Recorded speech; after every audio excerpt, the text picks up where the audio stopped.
I lied about who I was to get the most popular guy in school. And when the truth came out, my life became hell. But what happened next was even worse than I imagined. Dramatic pause, 3 seconds. This is the most embarrassing story of my life. I've never told anyone this, but it's time you knew the truth. So guys, in my sophomore year of high school, I was, how can I put this, invisible? You know that girl who sits in the back, wears glasses, always has her head in books? That was me. My family didn't have money. I wore thrift store clothes, didn't have the latest phone, didn't go to cool parties.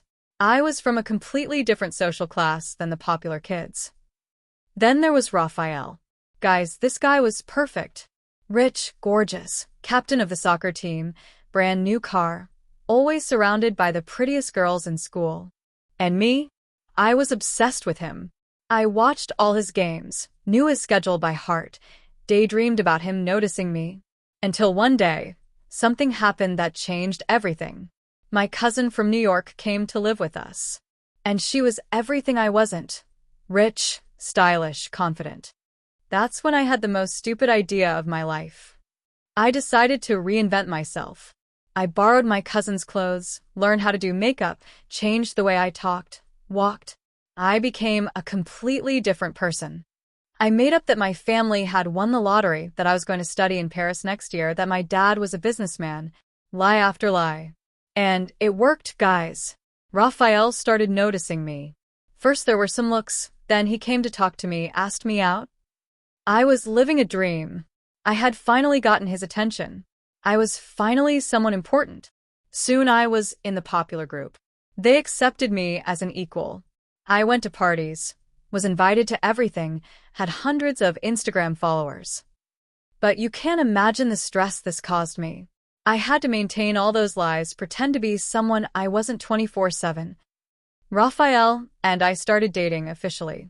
He introduced me to his parents, took me to the most expensive places in town. And me? Always with excuses. Oh, my parents are traveling. Our house is being renovated. I prefer to meet at the mall. But then the problem started. Raphael wanted to give me expensive gifts, and I couldn't reciprocate. He wanted to meet my family, my house. I started to panic. How was I going to maintain this forever? And the worst part, I realized he didn't like me. He liked the persona I had created. When I forgot to pretend and showed my real personality, he got weird.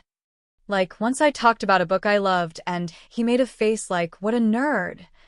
That's when I realized he would never accept who I really was. Then came the day I feared most.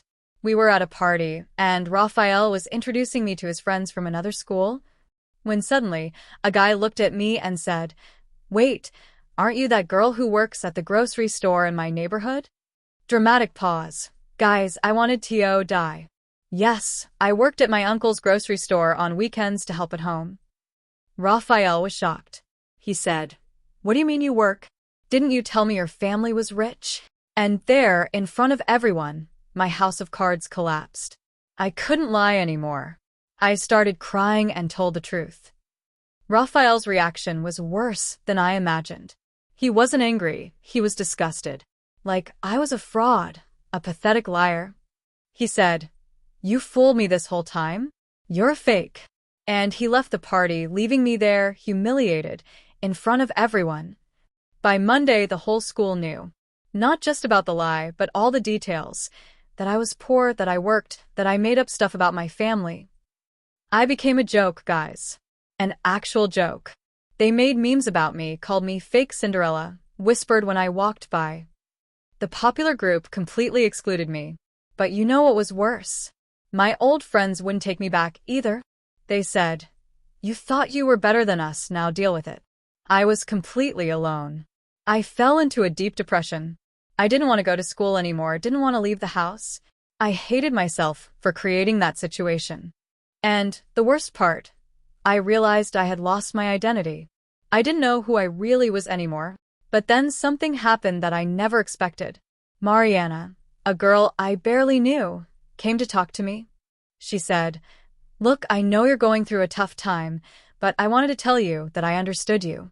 She told me she also came from a simple family, that she also felt pressured to be someone she wasn't, but that she had learned to accept herself. For the first time in months, I felt like someone really understood me. Not the fake I had created, but myself. Mariana helped me rebuild my self-esteem. She taught me that being authentic was much more valuable than being popular. And you know what's incredible? When I stopped pretending, when I accepted who I really was, other people started approaching me. Today, 3 years later, I can say that was the best thing that happened in my life. Sounds crazy, right? I learned that I'd rather have few real friends than many fake friends. I learned that my worth doesn't depend on others' opinions. Oh, Rafael? He continued being the same superficial guy, as always.